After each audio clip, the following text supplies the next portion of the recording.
edición de este especial constituyente de agricultura, el programa donde buscamos dilucidar qué ha pasado con la discusión constitucional, ver los artículos aprobados y sobre todo entender un poco más de lo que se está tramitando en la Convención Constitucional. Para eso, hoy está con nosotros Arturo Zúñiga, ex subsecretario de Redes Asistenciales y también Convención Constituyente. ¿Qué tal, Arturo? Bienvenido y muchas gracias por acompañarnos en este especial constituyente. No, muchas gracias a ti, José Francisco, y a la Radio de la Agricultura por la invitación y feliz de estar acá para poder ir detallando ya los temas. Quedan 2 semanas de comisiones, 2 semanas de nuevas normas que se van a votar próximamente, así que ya está casi totalmente escrita esta nueva Constitución. Bueno, tú lo dijiste, ya quedan 2 semanas de discusión de fondo, ya van más de 300 artículos que ya están aprobados, es decir, van a formar parte definitiva de la propuesta de nueva Constitución.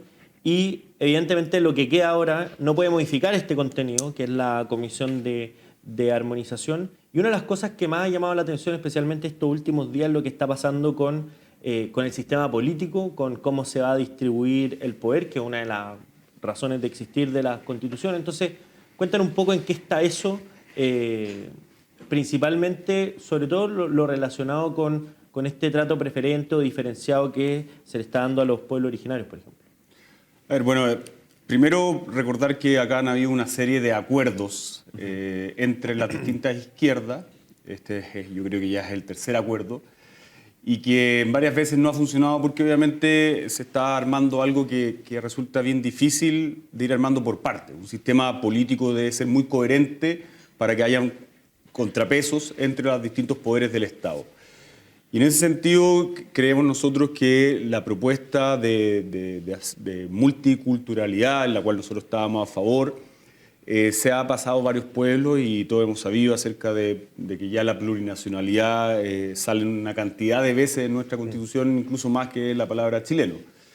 Y obviamente el sistema político no podía estar ajeno a eso y han aprobado en comisión para llevar a pleno este día viernes una propuesta que le da muchos privilegios. ¿En qué sentido? En que el voto de un chileno común y corriente va a valer varias veces menos de lo que vale el voto de una persona que se reconoce con algún origen indígena. Y eso es restarle legitimidad a cualquier proceso eleccionario que se pueda desarrollar a partir de septiembre, si es que se llega a aprobar esta nueva Constitución. Y me refiero, por ejemplo, a que en mi distrito, en el distrito 9, si uno divide la cantidad de personas por los diputados o por los convencionales que salen electos, uno dice que por cada convencional, por cada diputado hay cerca de 50.000, 55.000 votos. Pero para ser elegido dentro de estos cupos reservados, bastan muchos votos menos. Y eso obviamente le quita de alguna forma legitimidad democrática. En el extremo, lo que se ha aprobado es decir, queremos el número de escaños reservados de acuerdo a la población que se reconoce indígena, de acuerdo a la población total, sin importar si la gente indígena vota o no por sus candidatos. Entonces al final se le está regalando un poder demasiado alto y eso obviamente en desmedro del resto de los chilenos. Y una de las cosas que se ha visto es que no solamente existe esta institucionalidad en paralelo, como por ejemplo en el sistema de justicia, o una distribución administrativa del poder, incluso geográfica, distinta con unidades especiales, sino que también el resto de las instituciones tienen escaños reservados o cupos reservados para pueblos originarios. Entonces no solamente se queda como en la diferenciación, sino que también cómo estos pueblos pueden influir en el resto también de las decisiones.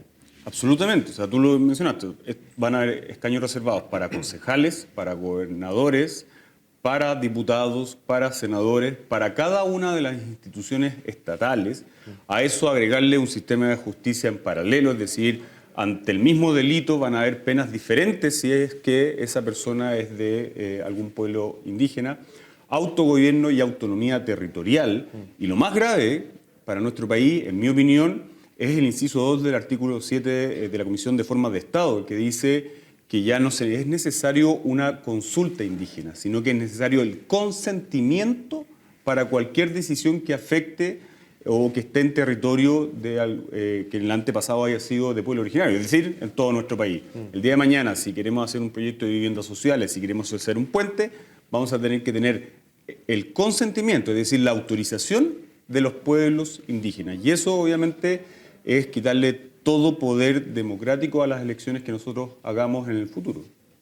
Y ahí en ese sentido, cuando se establece un sistema político, lo comentábamos, de los objetivos era que tuviera armonía y que tuviera relación uno con otro. Pero aparte de esto que se ha establecido con los pueblos originarios, ¿cuál es el análisis en general que se ha hecho de las instituciones? Porque una de las cosas que puede ser a propósito del 18 de octubre, pero también se podían ver antes, que uno de los problemas que había en Chile era problemas de gobernabilidad.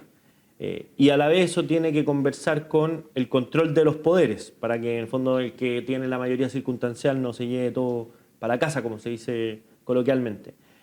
¿Cómo está eso? ¿Cómo está ese equilibrio de poderes? Y por otro lado, ¿cómo queda la gobernabilidad con lo que se ha tramitado al menos hasta ahora en el sistema político? Nosotros comenzamos con muchas exposiciones de distintos académicos, incluso vino el expresidente Ricardo Lagos, la expresidenta Michelle Bachelet, el entonces presidente de la Cámara de Diputados, el diputado Paulsen, y la presidenta del Senado, la senadora Jimena Rincón, a exponer. Y en gran consenso eran tres diagnósticos. Uno, una debilidad muy fuerte de nuestros partidos políticos, que había que ayudarlos porque es a través de los partidos políticos que se puede mantener la gobernanza y la estabilidad de un país. Lo segundo, lo que tú de alguna forma mencionaste, que es la excesiva personificación de la figura presidencial. Y lo tercero, un desbalance entre el poder que tiene el Ejecutivo contra el Legislativo en la tramitación de los proyectos de ley. Y en ese sentido, todos estuvimos de acuerdo y hicimos propuestas para ayudar en estos tres diagnósticos, incluyendo vicepresidencia en el caso nuestro, ayudando en el balance con las urgencias legislativas para que el Ejecutivo no abusara de eso, estableciendo la posibilidad de que diputados o senadores fueran ministros, para que hubiese mayor colaboración, es decir, que los programas de gobierno lograran una mayoría en el Congreso y de esa forma se hicieran viables, de acuerdo a que ese presidente tuvo el 50% más uno de los votos, por lo tanto correspondía que pudiese ejecutar su programa de gobierno. Pero yo creo que nos pasamos 7 pueblos, es decir, hicimos esas propuestas, pero al mismo tiempo quisimos llegar a estos otros 7 pueblos y eso incluye la eliminación del Senado. Y al eliminar el Senado, lo que se hace es darle un poder muy grande a la Cámara Plurinacional, a la Cámara de Diputados, que ahora le pusieron plurinacional o puede que se haya eliminado, pero al final esa Cámara de Diputados va a tener muchísimo poder.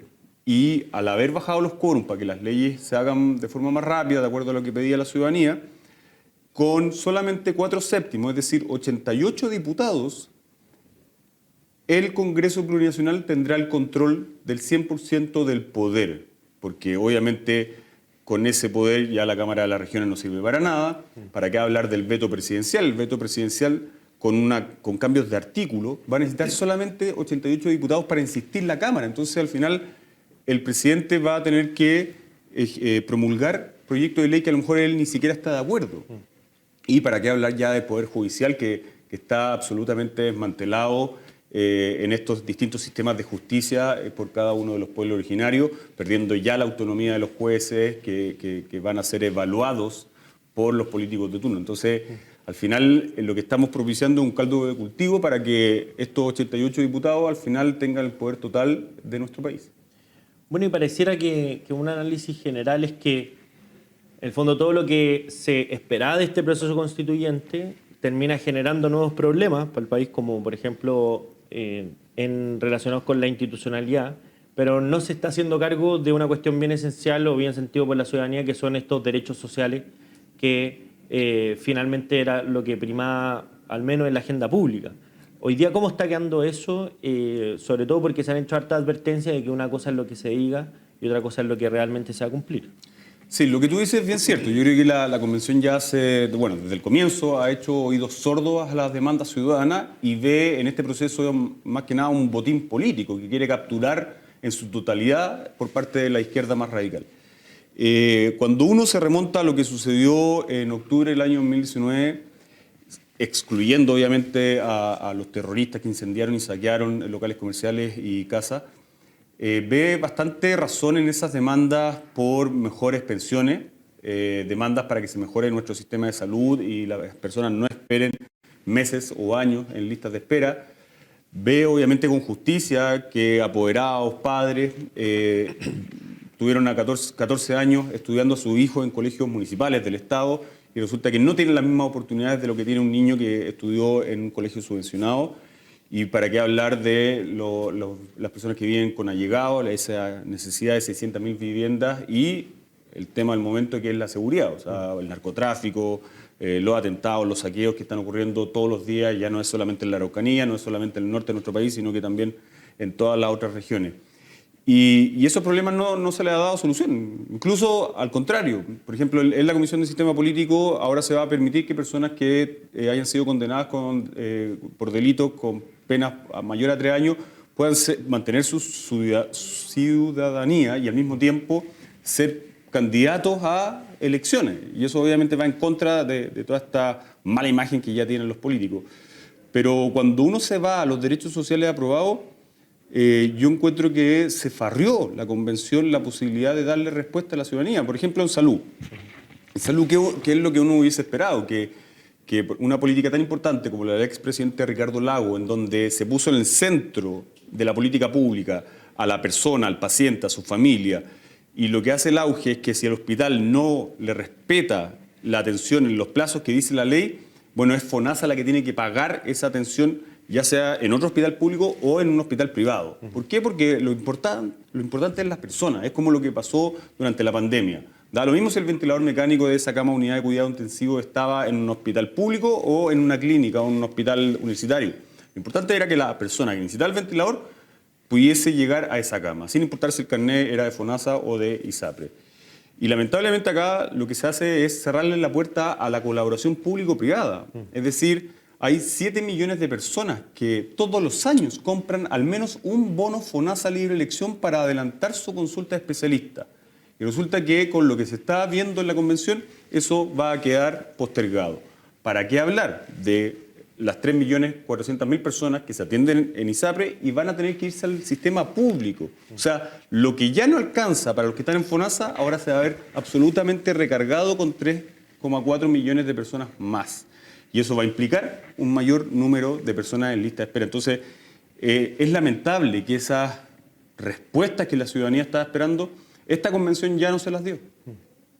Y en ese sentido, por ejemplo, cuando se aborda el tema de salud o cuando se aborda el tema de vivienda, pareciera que bastara como la declaración para que esas cosas pasen.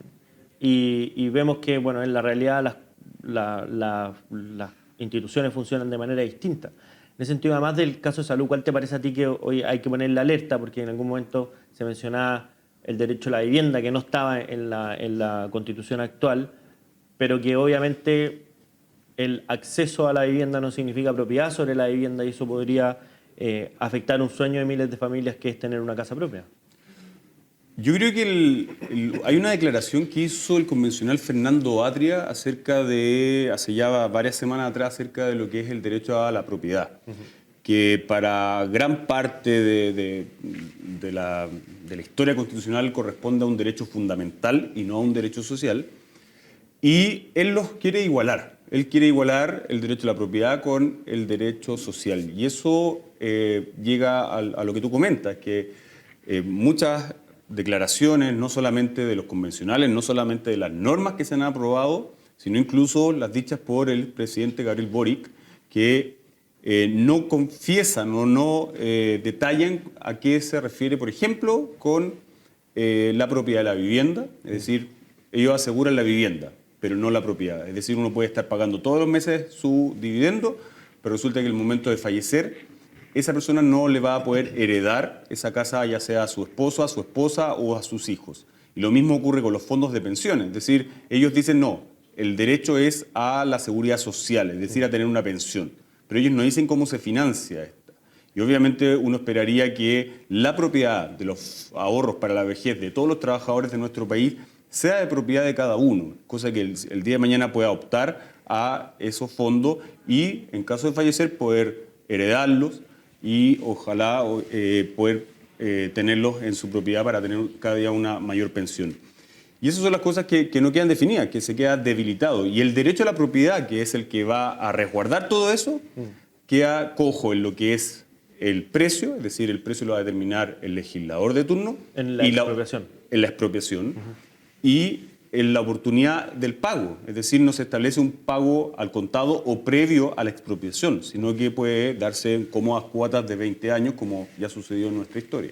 Y ahí, en ese sentido, cuando uno ve esta diferencia entre la intención, el derecho social como queda escrito y lo que pasa en la realidad, ha tenido hartas consecuencias en la opinión pública, como por ejemplo la visión negativa que tiene la sociedad desde de la Convención Constitucional, es decir, de lo que está pasando hoy día con el proceso, a tal punto que ya la intención del rechazo sobre el apruebo a este proyecto de nueva Constitución está por sobre hace 5 semanas. En ese sentido, uno, ¿cuál ha sido la reacción por parte de los grupos más dominantes en la Convención Constitucional? Y segundo, ¿qué se puede hacer frente a esa información? Porque pareciera que el objetivo que tenía la Convención finalmente va a quedar frustrado.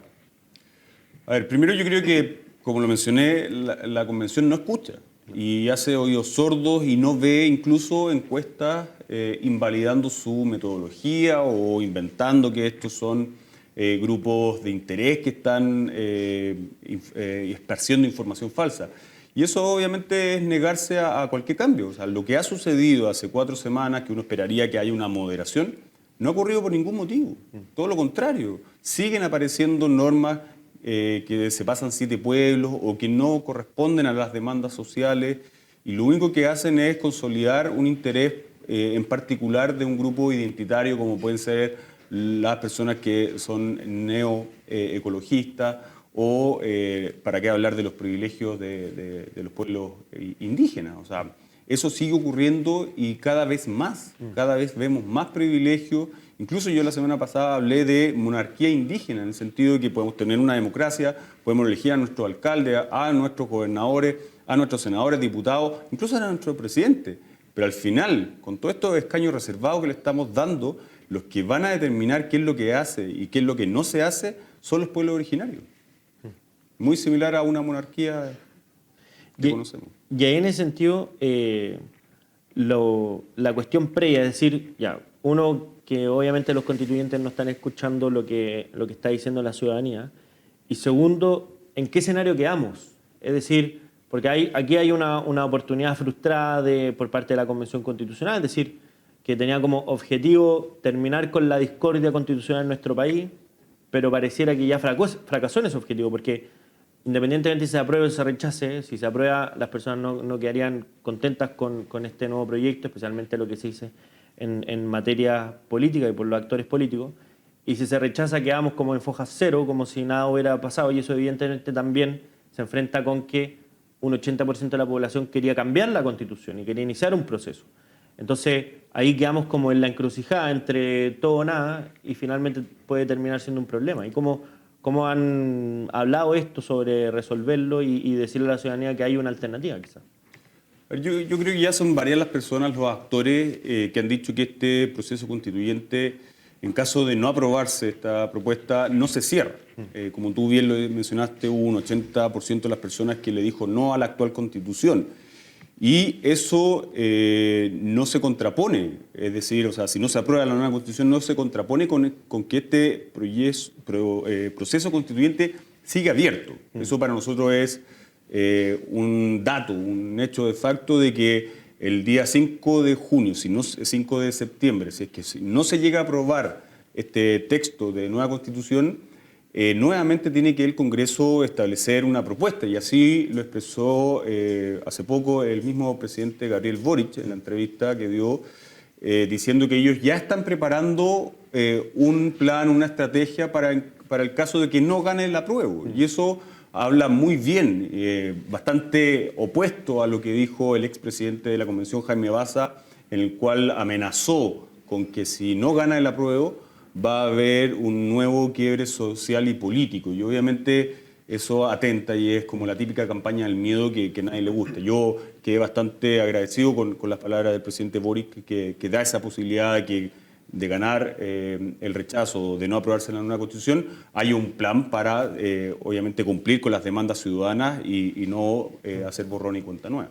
Y ahí, pero independientemente de la decisión que tome el gobierno, hay una cuestión que debiera ser previa quizás, que es cómo hay un acuerdo político para darle información a la ciudadanía previamente a lo que pase el 4 de septiembre, porque quizás lo que sería una muy mala señal es que llegado el 4 de septiembre pase, no sé, gane el rechazo y ahí recién veamos cuáles son, o la ciudadanía sepa cuáles son las alternativas. Quizás. ¿A ti te parece bien que haya una propuesta antes, como por ejemplo, mira, si gana el rechazo, pasa esto? Yo creo que ya no se puede alterar el tema de tener una o dos papeletas. Yo creo que eso ya está definido y no hay espacio, no hay tiempo para hacer una corrección. Pero lo han dicho muchos actores importantes del Congreso Nacional, de los partidos políticos, tanto de centro-izquierda como de la centro-derecha, en el sentido de que el proceso constituyente pase, si no se llega a aprobar la nueva constitución, siga abierto. Y obviamente ahí, no sé si se discutirá sobre el texto que tiene la nueva constitución o del proyecto de la expresidenta Michelle Bachelet o de hacer algunas normas que vayan directamente a la ciudadanía, lo que hablamos de pensiones, de educación, de salud, de vivienda y de seguridad, algo bien rápido, pero obviamente la disposición de todos los políticos que no son miopes debiese ser de seguir con el proceso constituyente. O sea, el que no entendió el mensaje del plebiscito de entrada, en donde ya la constitución actual está muerta, es una persona política que no tiene futuro, porque obviamente eso la ciudadanía no se lo va a perdonar y está esperando que hayan reformas constitucionales, pero que sean reformas que vayan a resolver los problemas que a diario viven las familias de nuestro país. Y en estas semanas, 2 semanas que quedan de discusión de fondo de la convención, más de 300 artículos aprobados, ¿qué es lo esperable? ¿Qué crees tú que va a pasar en estas 2 semanas? ¿Qué es lo que va a quedar finalmente de propuesta de borrador final? Si es que, bueno, de las cosas que se puede adelantar, porque obviamente todo es muy impredecible, pero a tu juicio, ¿qué es lo que probablemente se va a dar en estas 2 semanas? A ver, yo creo que en el sistema político se va a aprobar este acuerdo que tiene la izquierda. Es muy difícil que las izquierdas no se pongan de acuerdo porque el riesgo de presentar una propuesta de nueva constitución sin sistema político, es decir, sin la mitad de lo que tiene que hacer una constitución, es ya declarar de por sí que este es un proyecto fracasado y obviamente no pueden exponerse así de fácil.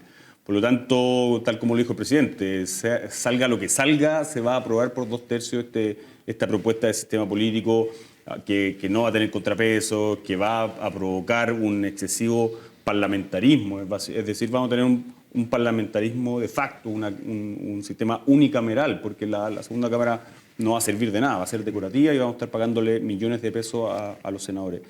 Yo creo que eso se va a aprobar, o sea, no se van a arriesgar y lamentablemente ya la suerte está echada, o sea, con más de 300 artículos, lo que queda por definir es bastante poco y todos ya sabemos cuál es la imagen que tiene la ciudadanía del trabajo de los convencionales. Y una vez que termine el trabajo de fondo, después viene la comisión de armonización, que entiendo que te va a tocar ser parte de esa comisión. ¿En qué va a estar el resto de la convención constitucional? Porque tenemos convención hasta el 4 de julio al menos. Sí, se crearon 3 comisiones. Una que es la que tenía el reglamento original, que es la de armonización, que va a hacer corrección de coherencia, de que no haya repetición de artículos en distintas partes.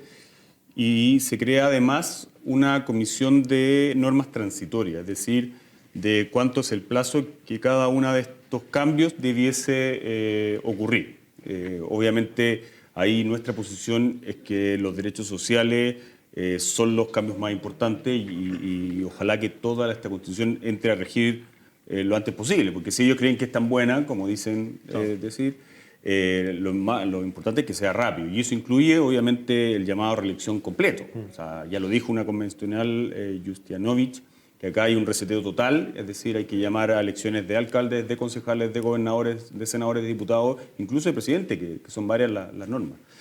Y la tercera es la de prólogo, por decirlo así, en donde ellos van a escribir cuál es el sentimiento que los inspiró para escribir esta propuesta de nueva constitución. Yo difiero mucho de todos estos cargos que se crean, pero bueno, es lo que determina la mayoría que está puesta en la izquierda.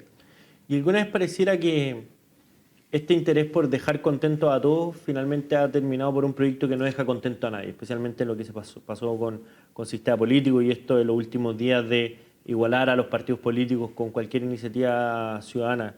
¿Cuál es la perspectiva de eso y qué se puede esperar? Porque finalmente, por intentar abarcar mucho y sumar mucho apoyo, es una constitución que muchas veces no compromete tanto a los que la están promoviendo. O sea, eso da muestra del mamarracho que es. O sea, esto se construyó con, oye, yo estoy interesado en esto, y pegó su post-it con esa acción. El otro pidió este post-it y lo escribió y lo puso ahí. Y fueron creando este mamarracho con un pizarrón lleno de post-it de distintos colores. Y al final lo que hay es que no hay algo coherente. O sea, que el principal diagnóstico era fortalecer a los partidos políticos. Y resulta que se crea una norma que va a destruir a los partidos políticos. ¿Y eso qué es lo que va a provocar? Más desorden, menos gobernabilidad, menos estabilidad política en nuestro país y obviamente vamos a replicar algo que sabemos que ya salió mal, que es la lista del pueblo. Es decir, si queremos más Rojas Vades, si queremos más firmas truchas con, con notarías de personas que ya hayan fallecido, bueno, eso es lo que va a ocurrir con esta propuesta de nueva Constitución si se llega a aprobar el día viernes en el Pleno esta propuesta que hizo la Comisión. Arturo Zúñiga, Convención Constituyente, muchas gracias por habernos acompañado en este especial constituyente. No, muchas gracias a ti, José Francisco. Muchos saludos a todos. Y a ustedes muchas gracias por la sintonía. Sigan atentos a estos capítulos, a estas ediciones de Especial Constituyente, porque seguiremos dilucidando qué está pasando con la discusión constitucional. Nos vemos, que esté muy bien.